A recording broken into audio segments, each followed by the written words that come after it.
ప్రధాన ఉపాధ్యాయుడు నిర్వహించవలసిన పాఠశాల రికార్డులు రిజిస్టర్లలో రకాలు. సాధారణమైనవి మనకి 6 ఉంటాయి. వీటిలో ఒకటి పాఠశాల calendar, log book, visitors book, service రిజిస్టర్లు, withdrawal register, casual leave register.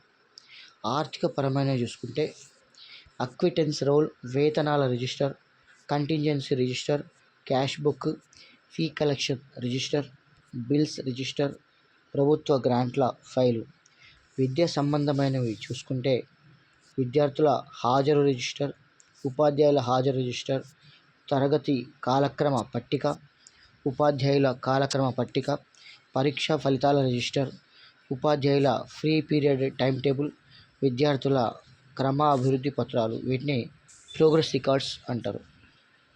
ఇంకా చూసుకుంటే staff duty register, staff meetings register, ఉపాధ్యాయుల వ్యక్తిగత school file, committee minutes book, staff meetings books. ఇవి వ్యవస్థాపరమైనవి.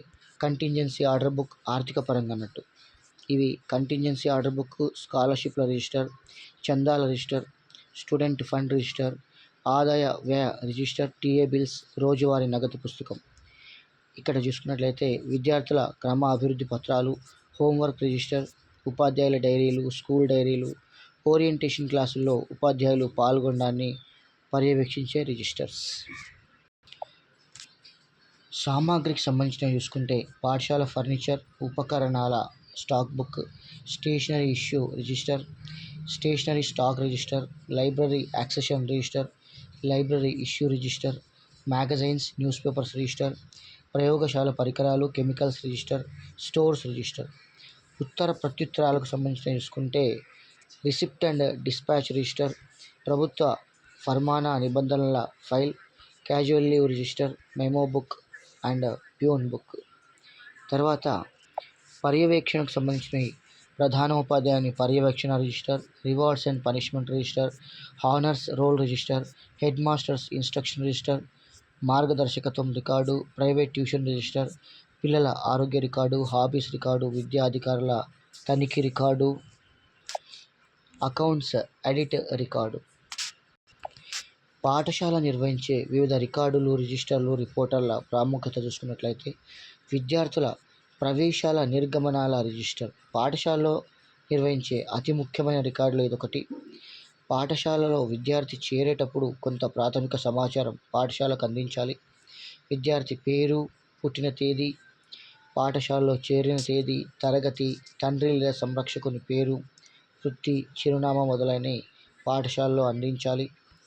పాఠశాల తరపున ఒక అడ్మిషన్ నంబర్ ఇచ్చి రిజిస్టర్లో నమోదు చేయాలి. విద్యార్థి పాఠశాలను వదిలివేసిన తేదీ, ఇతర పాఠశాల నుంచి వస్తే ఆ పాఠశాల పేరు, ఈ పాఠశాల నుంచి మరొక పాఠశాలకి మారితే ఆ పాఠశాలకు మారిన తేదీ మొదలగు విషయాలన్నీ కూడా రిజిస్టర్లో నమోదు చేయాలి. పాఠశాలలో ఒక విద్యార్థి చదివి వేరొక పాఠశాలకు మారిన మరలా ఆ విద్యార్థి పూర్వ పాఠశాలలో చేరితే ఆ విద్యార్థికి కొత్త ప్రవేశ నంబర్, కొత్త అడ్మిషన్ నంబర్ ఇవ్వాలి.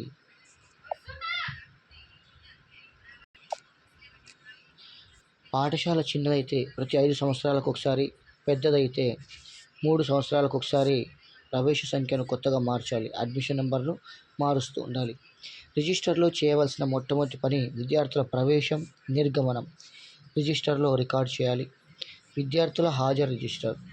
పాఠశాలలో ప్రతి తరగతికి, ప్రతి సెక్షన్లో ఒక హాజరు రిజిస్టర్ ఉండాలి.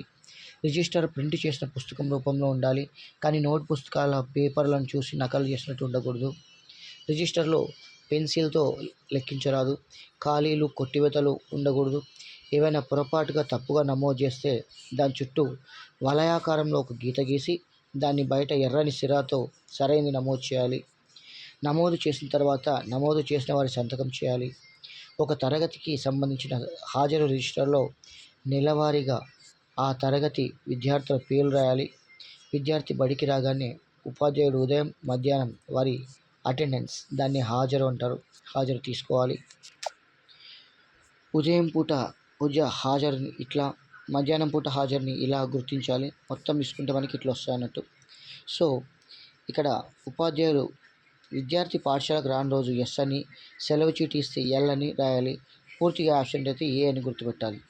రిజిస్టర్లో ప్రతి విద్యార్థి పేరుకు బదులుగా వారి నుంచి వసూలు చేసిన ఫీజులు, జరిమానాలు కూడా గుర్తించాలి.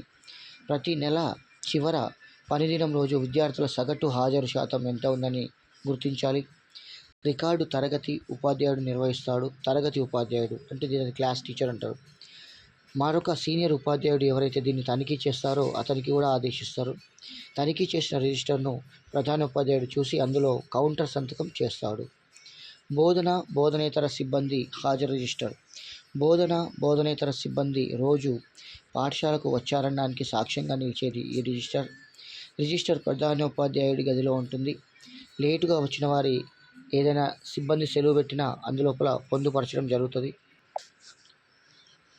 మాసాంతంలో సిబ్బంది ఎన్ని సెలవులు పెట్టారనేది కూడా ఈ రిజిస్టర్లో తెలిసిపోతుంది అన్నట్టు.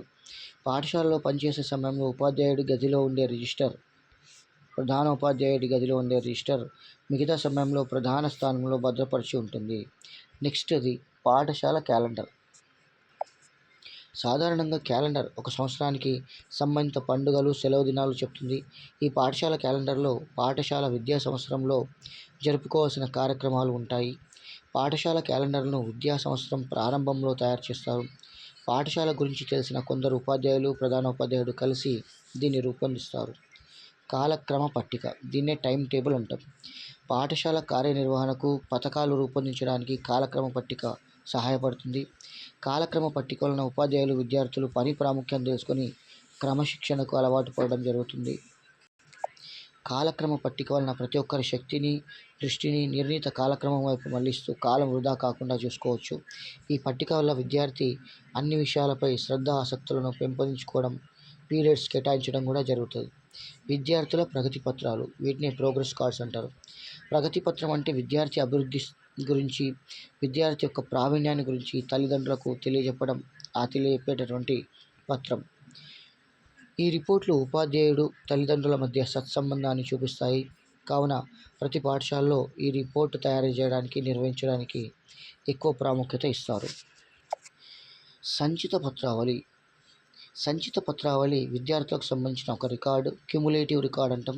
ఇది ఒక చిన్న పుస్తకంలా ఉంటుంది. ఇందులో వ్యక్తిగత అంశాలు, పాఠశాల పేరు, కుటుంబ వివరాలతో పాటు భౌతిక అంశాలు, ఆరోగ్య ధృవపత్రం, సమర్థత అవన్నీ రికార్డ్ చేయబడి ఉంటాయి. విద్యార్థి సమగ్ర మూర్తిమత్వాన్ని విస్తారంగా చిత్రించేటటువంటిది సంచిత పత్రావళి. వీటి ద్వారా విద్యార్థి అసమాన ప్రతిభను గుర్తించి పారితోషికాలు అందజేస్తారు. ఎడ్యుకేషన్ కమిటీ దేశంలో ఉన్న అన్ని పాఠశాలల్లో దీన్ని తప్పకుండా నిర్వహించాలని సూచించారు. నెక్స్ట్ది మార్కుల రిజిస్టర్. నూతన మూల్యాంకన పద్ధతి అమలు జరిపిన తర్వాత ఉపాధ్యాయుడు 3 టర్మ్ పరీక్షలు, అనేక పరీక్షలు నిర్వహిస్తాడు. పరీక్షలు జరిపి ఆ పేపర్లు దిద్ది మార్కులు ఒక రిజిస్టర్లో పొందుపరచడం జరుగుతుంది. ఈ పని కార్యాలయ సిబ్బంది నిర్వహిస్తారు. నగదు పుస్తకం. పాఠశాలలో జరిగే డబ్బు సంబంధమైన వ్యవహారాలు ఈ బుక్లో ప్రతిపాదించడం జరుగుతుంది. ఈ పుస్తకంలో పాఠశాల వసూలు చేసే ఫీజులు, విరాళాలు, గ్రాంట్లు, ఫండులు, వివిధ ఆదాయాలు మొత్తం దానిలో నమోదు చేస్తారు. సిబ్బంది జీతాలు, ఉపకార వేతనాలు, కంటింజెన్సీలు నిర్దిష్టంగా నమోదు చేస్తారు. ప్రధానోపాధ్యాయుడు క్యాష్ బ్యాలెన్స్పై సంతకం చేయాలి. ప్రతి సంవత్సరం పాఠశాల యొక్క ఆర్థిక వనరుల స్థితిగతులు ఈ నగదు పుస్తకం ద్వారా తెలుసుకోవచ్చు. అవర్జా పుస్తకం. పాఠశాలలో జమా ఖర్చులకి సంబంధించిన పుస్తకం. నగదు పుస్తకంలో రాసిన ప్రతి అంశం అవర్జా పుస్తకంలో ఆయా అంశాలను నమోదు చేయాలి.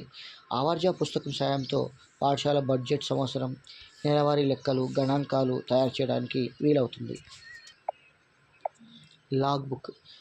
పాఠశాల పర్యవేక్షణ అధికారుల కోసం ప్రత్యేకంగా ఉండేది ఈ లాగ్ బుక్. విద్యాశాఖ వారు పాఠశాలను పర్యవేక్షించిన తర్వాత పరిశీలనలు, విమర్శనలు, సూచనలు ఇందులోపల పొందుపరచడం జరుగుతుంది. ఈ రిజిస్టర్లో 2 భాగాలు ఉంటాయి. మొదటి భాగంలో పర్యవేక్షణాధికారులు యథార్థ స్థితిగతులు రాయడానికి, రెండో భాగం వారి అభిప్రాయాలు, సూచనలు రాస్తారు. పర్యవేక్షణ అధికారులు సూచనలు పాఠశాల అభివృద్ధిపైన, విద్యా ప్రమాణాలపైన, వాటిని పెంచడానికి చేపట్టాల్సిన కార్యక్రమాలు, వాటి గురించిన డీటెయిల్స్ ఉంటాయి. ఈ పుస్తకం వల్ల పాఠశాల సామర్థ్యం, ప్రధానోపాధ్యాయుడు, ఇతర ఉపాధ్యాయుల సామర్థ్యం తెలుసుకోవచ్చు. ఈ పుస్తకంలో పాఠశాలలో జరిగే ముఖ్య మార్పులు, సంఘటనలు నమోదు చేయవచ్చు. బోధనా పద్ధతులు, పాఠ్య పథకాలు, పాఠశాల వస్తువులు, పాఠ్య పుస్తకాలు వంటివి నమోదు చేస్తారు. తర్వాత అనారోగ్యం బారిన పడిన ఉపాధ్యాయుల గురించి, గైర్ హాజరు అంటే అబ్సెంట్ అయిన టీచర్స్ గురించి టోటల్ డీటెయిల్స్ ఇక్కడ ఉంటాయి.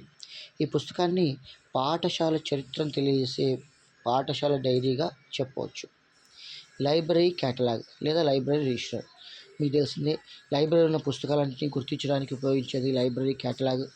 సో లైబ్రరీలో ఉన్న బుక్స్ డీటెయిల్స్ మొత్తం చెప్తారు అన్నట్టు. దీన్ని ప్రధాన ఉపాధ్యాయుడు కనీసం సంవత్సరంలో ఒకసారైనా తనిఖీ చేయాలి. ఉత్తర్వుల పుస్తకం అంటే జీఓస్, ఆర్డర్స్ పాస్ చేయడం. ఈ పుస్తకంలో పాఠశాలకు సంబంధించిన అన్ని ఆర్డర్లు ప్రధాన ఉపాధ్యాయుడి సంతకంతో కూడా ఉంటాయన్నట్టు. సో ఏవైనా ఆర్డర్లు రహస్యంగా ఉంచాలనుకుంటే వీటిని సపరేట్గా ప్రధాన ఉపాధ్యాయుడు వేరే బుక్లో రాసి ఉంచుతాడు. స్టాక్ రిజిస్టర్ ఫర్నిచర్, ఆట సామాగ్రి, బోధన సామాగ్రి, ప్రయోగశాల పరికరాలు ఇట్లాంటివన్నీ కూడా స్టాక్ రిజిస్టర్లో నమోదు చేయాలి. వస్తువుల సంఖ్య, కొన్న వస్తువుల పేరు, ధర, ఆర్డర్ చేసిన లేఖ, వస్తువులు సరఫరా చేసిన సంస్థ, ఆ అధికారి మొత్తం అన్నిటి డీటెయిల్స్ కూడా దీన్ని రాయాలి. స్టాక్ రిజిస్టర్ వల్ల వస్తువుల తనిఖీ చేసుకోవచ్చు. ఈ స్టాక్ రిజిస్టర్ సహాయంతో ప్రయోగశాలలు, గ్రంథాలయాలు విడివిడిగా స్టాక్ రిజిస్టర్ను నిర్వహించాలని చెప్పడం జరిగింది. స్టాక్ రిజిస్టర్ సహాయంతో పాఠశాల వస్తువుల కొరత, ఏమేమి కావాలి, ఏమేమి తక్కువ పడ్డాయి, అవన్నీ కూడా మనం స్టాక్ రిజిస్టర్ ద్వారా తెలుసుకోవచ్చు. వెరీ ఇంపార్టెంట్ సర్వీస్ పుస్తకం. దీని లోపల పాఠశాల బోధనేతర సిబ్బందికి సర్వీస్ సంబంధించిన డీటెయిల్స్ అన్నీ ఉంటాయి. ఉద్యోగి పేరు, చిరునామా, పుట్టిన తేదీ, విద్యార్హతలు ఇట్లాంటివన్నీ ఉంటాయి. ఉద్యోగాల్లో ప్రవేశించిన తేదీ, బదిలీ వివరాలు, తన వివరాలు, వేతనం లేకుండా తీసుకున్న సెలవులు, సాధారణ సెలవులు, అసాధారణ సెలవులు, గ్రేడ్లు, ఇంక్రిమెంట్లు, సస్పెన్షన్లు, డిగ్రేడన్లు మొత్తం అందులో డీటెయిల్స్ ఉంటాయి అన్నట్టు. సర్వీస్ పుస్తకంలో ఒకసారి చేసిన తర్వాత పై అధికారుల అనుమతితో మార్చాలి డీటెయిల్స్ ఏమైనా ఉంటాయి. ఈ సర్వీస్ బుక్స్ చాలా వరకు గవర్నమెంట్ స్కూల్స్లో, ప్రభుత్వ పాఠశాలలో మాత్రం మెయింటైన్ చేస్తారు అన్నట్టు. ఇవి పాఠశాలల్లో ముఖ్యంగా మెయింటైన్ చేయాల్సినటువంటి ఇంపార్టెంట్ రికార్డుల వివరాలు.